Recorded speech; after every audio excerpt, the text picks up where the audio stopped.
اس novel کو شروع کرنے سے پہلے اس کے کچھ حصے آپ کے لیے حاضر ہیں۔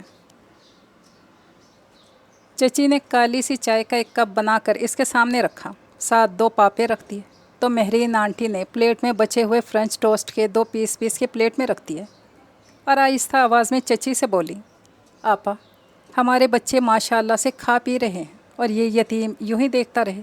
میرے دل میں وسوسے پیدا ہوتے ہیں، بچوں کی خیرات صدقہ سمجھ کر ہی سے دے دیا کریں۔ بس میں نے کہہ دیا شہباز، آج کے بعد اس گھر میں یہ رہے گا یا میں، اس سے زیادہ میں برداشت نہیں کر سکتی۔ تو میں بھی برداشت نہیں کر سکتا آپ کی گالیاں اور ترس ترس کر جینا۔ کھانا تک تو پیٹ بھر کر دیتی نہیں ہے، وہ بھی پلٹ کر چیخا۔ دیکھا کیسے الزام لگا رہا ہے، ابھی یہ اس بات سے بھی انکار کر دے گا کہ اس نے اپنے باپ کی جائیداد ہڑپ کرنے کا الزام بھی نہیں لگایا ہم پر۔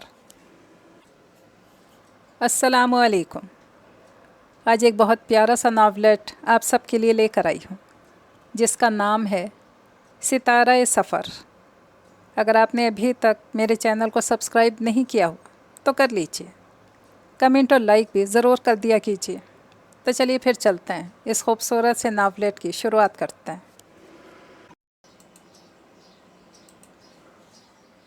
وقت تو نہ جانے کیا ہوا تھا، اسے کچھ اندازہ نہیں تھا، بس اتنا ہی معلوم تھا کہ وہ اس وقت اپنی امی کے ساتھ تھا اور ان کی گود میں سر رکھے لیٹا تھا۔ وہ بہت محبت سے اس کے سر میں انگلیاں پھیر رہی تھیں۔ آسودگی کا احساس جو اس کے پورے بدن میں سرایت کر رہا تھا، اس نے اسی حالت میں لیٹنے پر مجبور کر دیا تھا۔ وہ یہاں سے اٹھنا نہیں چاہتا تھا، سکون کے لمحے کھونا نہیں چاہتا تھا، مگر اس پرسکون ماحول میں ایک کرخت آواز رخنا ڈالنے لگی۔ پھر جیسے ایک زوردار دھماکہ ہوا، وہ ہڑبڑا کر اپنے بستر سے اٹھ بیٹھا۔ سپنا ٹوٹ گیا تھا اور حقیقت سامنے تھی، سنگین اور کڑوی حقیقت۔ ہڈ حرام، جب دیکھو پڑا اینٹتا رہتا ہے۔ ارے میں کہتی ہوں تم سے تو پالتو کتا بہتر ہے، جو اس کی ڈیوٹی ہے اس کو پوری ایمانداری سے ادا کرتا ہے۔ ساری رات ہوشیار رہتا ہے، ذرا سا کھٹکا ہوا اور ٹائیگر جھٹ سے وہاں موجود ہوتا ہے۔ ایک تم ہو جو کام تم سے کروانا ہو 10 بار کہو تب احسان دھرتے ہوئے کرتے ہو۔ چچی کی زبان تھی یا 2 دھاری تلوار، اسے یقین تھا کہ ان کی زبان کی کاٹ کے سامنے شاید تلوار کی دھار بھی کون ثابت ہو۔ کیا کام ہے چچی؟ بمشکل آنکھیں کھولتے ہوئے اس نے پوچھا۔ کئی روز سے اس کی نیند ہی پوری نہیں ہو رہی تھی۔ نیند تو خیر جب سے وہ اس گھر میں آیا تھا کم ہی پوری ہوتی تھی کہ اسکول سے آ کر اسے ذرا بھی فرصت نہ ملتی کہ وہ کچھ پڑھ لے۔ چچی نے اس کے لیے اتنے کام اکٹھے کر رکھے ہوتے کہ وہ سب نمٹاتے پورا دن گزر جاتا اور پھر وہ رات گئے تک پڑھتا رہتا۔ وہ شروع سے کتابی کیڑا تھا۔ جب تک امی تھیں وہ خود ہی سے پڑھاتی تھیں اور اکثر کہتی تمہارے ابو کو بہت شوق تھا کہ تم ڈاکٹر بنو، اب تم نے ان کی خواہش ضرور پوری کرنی ہے۔ امی ابو کی یہ خواہش خود اس کی بھی خواہش بن گئی، جس کی تکمیل وہ ہر صورت چاہتا تھا، مگر نہ جانے چچی کو کیا مسئلہ تھا کہ وہ جب بھی پڑھنے بیٹھتا انہیں کوئی نہ کوئی کام یاد آ جاتا۔ پھر ان 3-4 دن سے ان کی بہن امریکہ سے آئی ہوئی تھی، ان کے 3 شریر بچے اور وہ خود اسے ہر وقت دگنی کا ناچ نچائے رکھتے۔ کیا کام ہے چچی؟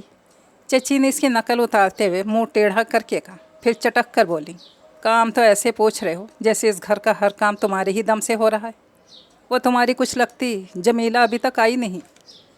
کہا بھی تھا کہ ان دنوں میں جب تک مہرین ادھر ہے چھٹی نہیں کرنا، اور چھٹی والے روز آنے اور کام کرنے کے الگ سے پیسے دوں گی۔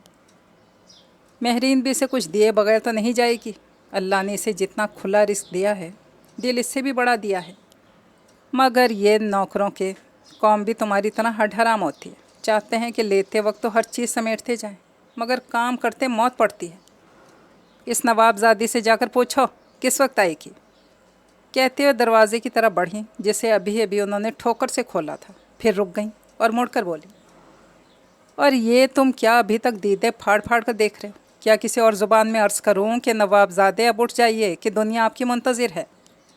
جا رہا ہوں، اس نے کہا اور پاؤں میں چپل اڑس کر غسل خانے کی طرف چلا۔ گھر کی بالائی منزل پر ایک کمرہ کافی کشادہ تھا، جس میں چچی نے گھر کا فالتو سامان رکھا ہوا تھا۔ چونکہ وہ بھی ان کی نظر میں فالتو اور ناکارہ ہی تھا، اس لیے اسے بھی اسی کمرے میں ٹھہرنے کی اجازت ملی۔ لیکن پھر چچی کو احساس ہوا کہ کمرے میں رکھا سامان تو کافی قیمتی ہے،